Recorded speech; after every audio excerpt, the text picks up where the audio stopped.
You have big dreams, epic, world-changing visions that play like stunning movie trailers in your mind. But when it comes time to actually start, total shutdown, complete systems failure. What if your laziness isn't the enemy of your ambition? What if it's actually protecting something much deeper? Picture this, it's 2 a.m. and you're scrolling through another entrepreneur's success story, feeling that familiar mix of inspiration and crushing self-doubt. Your notebook is filled with meticulously drawn business plans. Your desktop hosts folders of half-started projects. You're not lazy, you're stuck in a psychological gridlock. Have you ever noticed how incredibly hard it is to take that first step, even when you desperately want something? This isn't about discipline. This is about safety. Your brain isn't sabotaging you. It's trying to protect you from potential failure, from vulnerability, from the terrifying possibility of actually becoming the person you dream of being. Your ambition isn't the problem. The problem is what you're using that ambition to avoid. Imagine a version of yourself that's actually living your wildest dreams, fully realized, successful, recognized. Sounds amazing, right? But what if that possibility is actually what terrifies you most? Here's a truth most people won't tell you. Success isn't just about achieving something. It's about becoming someone entirely new. And becoming that person means leaving behind everything familiar, your current identity, your comfort zones, your protective stories about why you haven't started yet. Have you ever noticed how easy it is to stay in potential, to keep your dreams just out of reach, where they remain perfect and untested? That's not laziness. That's a sophisticated psychological defense mechanism. You're not avoiding failure, you're avoiding the massive identity transformation that real success demands. They tell you to chase your dreams, but what they don't say is that those dreams will fundamentally change who you are. And change, even positive change, triggers our deepest survival instincts. Your brain perceives that transformation as a threat, not an opportunity.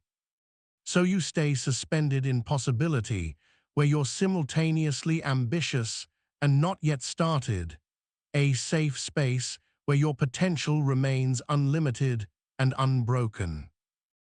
Have you ever realized that your imagination is actually a sophisticated escape route?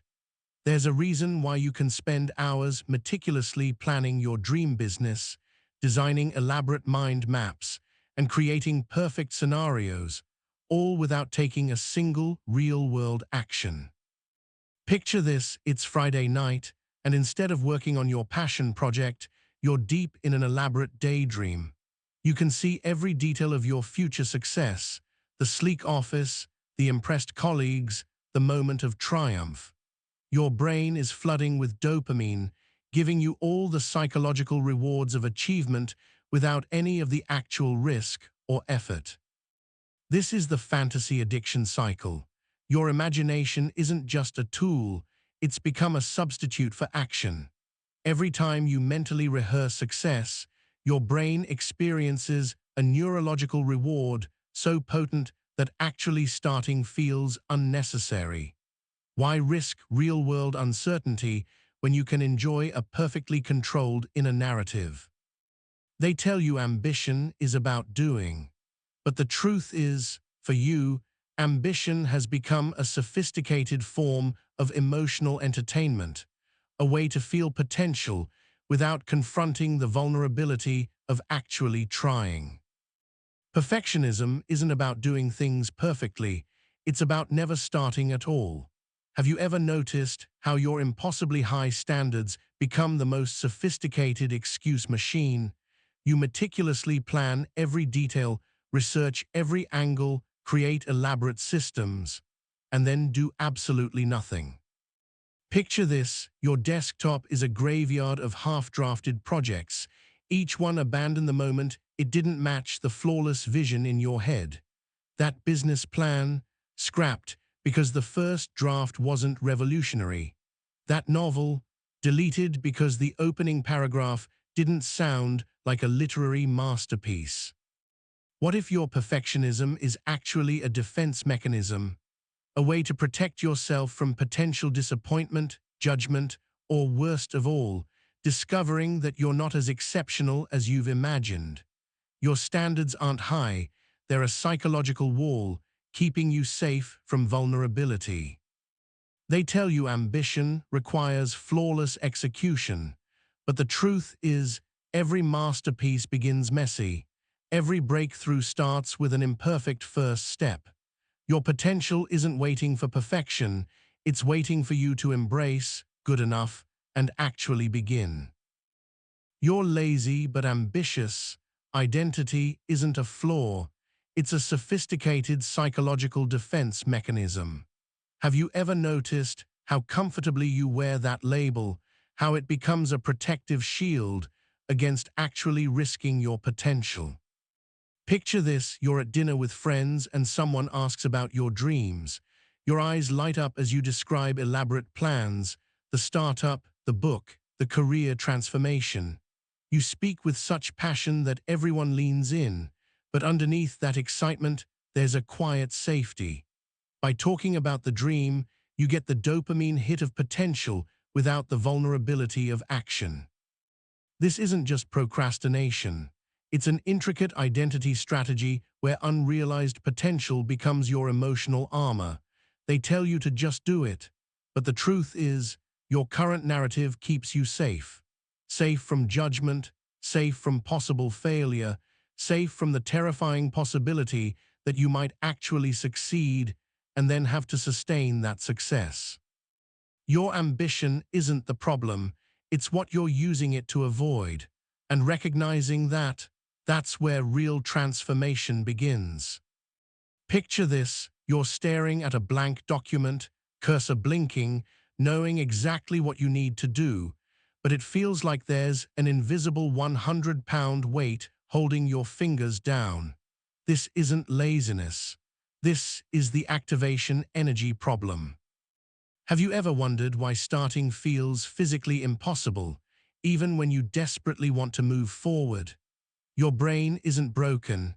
It's actually protecting you through a complex neurological barrier that makes initiating action feel like trying to launch a rocket with a rubber band. Every time you want to start something meaningful, your executive function, the brain's project manager, encounters what feels like an insurmountable resistance. It's like your internal systems are screaming, warning, potential vulnerability ahead. The energy required to overcome inertia seems astronomical, so your brain defaults to familiar, safe patterns of scrolling, planning, or daydreaming. They tell you to just do it, but the truth is, your hesitation isn't a character flaw. It's a sophisticated self-protection mechanism that requires understanding, not judgment. The first move doesn't have to be perfect. It just has to be a move. Have you ever caught yourself believing that if you can't do something perfectly, you shouldn't do it at all? That's the all-or-nothing thinking trap, and it's silently destroying your momentum. Picture this: you've been dreaming of starting a YouTube channel for months, but instead of creating a simple first video, you're stuck researching professional camera equipment, designing elaborate channel graphics, and mapping out a 5-year content strategy. Meanwhile, 0 videos have been recorded. 0. This is what binary thinking does. It transforms every potential action into an impossible mountain. They tell you success requires meticulous planning, but the truth is that success begins with imperfect, messy starts. Your brain tricks you into believing that anything less than a flawless execution isn't worth attempting. What if your perfectionism isn't a sign of high standards, but a sophisticated defense mechanism? It's easier to imagine the perfect version of your project than to risk creating something real and potentially underwhelming. By demanding 100% or nothing, you guarantee 0% every single time. The antidote isn't motivation, It's permission. Permission to be mediocre. Permission to start small. Permission to learn and adjust as you go. Have you ever wondered why some failures stick to you like emotional quicksand, dragging down every future attempt? Learned helplessness isn't just a fancy psychological term. It's what happens when repeated setbacks convince you that no matter what you do, nothing will change. Picture this: you're sitting at your desk, staring at a project you've dreamed about for months. But instead of excitement, there's this heavy weight of certainty that you'll mess it up. Again, your past failures aren't just memories, they're psychological roadblocks you've unconsciously constructed, brick by brick, creating a mental fortress that keeps you safe from potential disappointment. They tell you to just try harder, but the truth is, your brain has learned a dangerous survival strategy. If you never fully start, you can never fully fail. Each abandoned goal, each unfinished project becomes evidence in your internal court case, proving that you're destined to fall short. But what if those failures aren't proof of your limitations? What if they're actually raw materials for understanding your unique psychological landscape? Your ambition hasn't disappeared.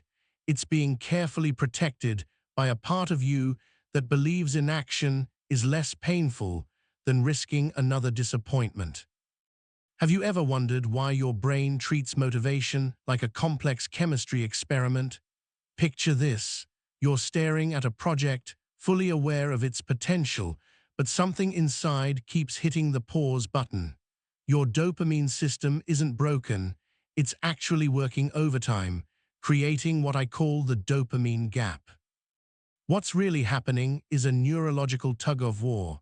Your brain rewards imagination just as much as action, sometimes even more.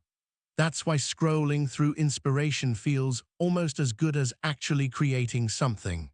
You're getting tiny dopamine hits from potential, from dreaming, from the fantasy of what could be, without the risk of actual execution. They tell you motivation is about discipline, but the truth is it's about understanding your brain's reward circuitry. Your ambition isn't lazy, it's strategically conserving energy, protecting you from potential failure by keeping you in the safe zone of imagination. Every time you visualize success, your brain experiences a similar chemical response to actually achieving it. The gap isn't a flaw. It's a sophisticated psychological mechanism designed to keep you emotionally safe, a reminder that your potential is complex, layered, and waiting to be understood. What if your procrastination isn't a character flaw, but a sophisticated defense mechanism? Imagine sitting in front of your laptop, dreams swirling in your mind, yet something inside keeps pushing the later button. It's not laziness, it's emotional self-protection. Your ambition isn't the problem, it's what you're using it to avoid. Every time you delay that project, scroll mindlessly, or find another perfect productivity system, you're actually creating a protective barrier. You're not avoiding work, you're avoiding vulnerability. Have you ever noticed how perfectly you can plan something without ever starting? That's because starting means risking disappointment, exposure, potential failure. Procrastination becomes your emotional armor, keeping your grand vision intact and your tender self unexposed. Your dream remains pristine precisely because you haven't tried. Not executing means never confronting the gap between your potential and your current reality. It's safer to live in the beautiful, unblemished landscape of what could be than to risk the messy terrain of actually doing. This isn't weakness. This is a brilliant, unconscious strategy your mind has developed to keep you emotionally safe. And understanding that, that's the first step toward genuine transformation. Imagine carrying a backpack filled with rocks labeled potential, heavy, unavoidable, constantly reminding you of everything you could be doing. Your capability becomes a crushing weight, not a source of inspiration. You've collected dreams like others collect achievements, but each unstarted vision feels like another stone added to your psychological load. What if your potential isn't a gift, but a burden you're desperately trying to manage? The more brilliant your ideas, the more paralyzing they become. It's not that you can't do extraordinary things, it's that the expectation of extraordinary has become suffocating. They tell you to chase your dreams, but the truth is some dreams chase you, haunting every moment of inaction. Picture that brilliant business plan sitting in your desktop folder, a silent testament to capabilities unexpressed. Each time you glimpse it, something inside tightens, not with excitement, but with a strange, protective resignation. Your ambition isn't the problem, it's what you're using it to avoid. The potential burden isn't about what you can't do.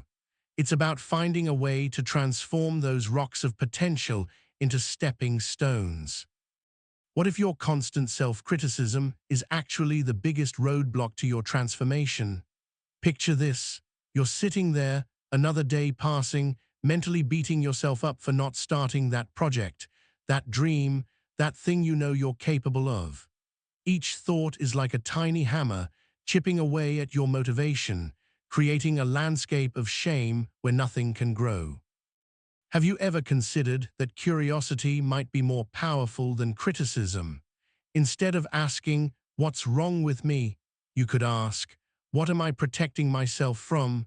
What am I really feeling beneath this perceived laziness?" Your ambition isn't a problem to be solved, it's a message to be understood. When you shift from judging your patterns to genuinely exploring them, something profound happens. You're not broken, you're not failing. You're a complex human navigating survival mechanisms that once protected you but now hold you back. Curiosity opens doors that criticism slams shut. It transforms "I'm such a disappointment" into "I wonder what's really happening here." And in that wondering, in that gentle self-investigation, real change begins to take root. Imagine action not as a mountain to climb, but as a gentle path you're designing. What if doing wasn't about willpower, but about creating environments so irresistibly easy that movement becomes natural? You've spent years trapped in the belief that action requires massive effort, a heroic leap from zero to everything. But what if progress is actually about tiny, almost invisible shifts? Picture a workspace where starting feels like falling into a comfortable groove, where your first step is so ridiculously small it barely registers as work. The truth is, you're not lazy. You're strategically protecting yourself from overwhelming expectations. They tell you grand transformations happen through massive action, but the truth is sustainable change happens through micro movements that feel delightfully manageable. Your ambition isn't fighting against your inaction, it's trying to guide you toward a more authentic way of doing.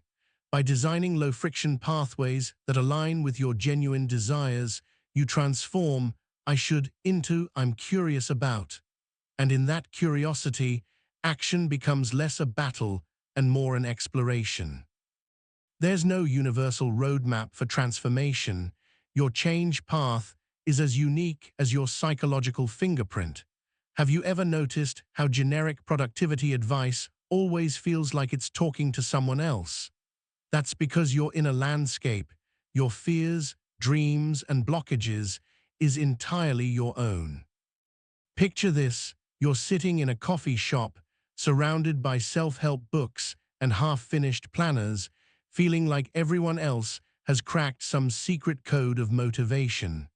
But what if your resistance isn't a flaw? It's actually your most sophisticated survival mechanism. Your unique change path isn't about forcing yourself into someone else's system. It's about understanding your specific psychological terrain. The activation energy that works for a linear, step-by-step thinker might completely shut down a creative, non-sequential mind. They tell you discipline is universal, But the truth is, motivation is deeply personal. Your ambition isn't broken. It's waiting for an approach that actually speaks your internal language. The goal isn't to become someone else's version of productive. It's to design a framework that feels like natural exploration, not emotional warfare.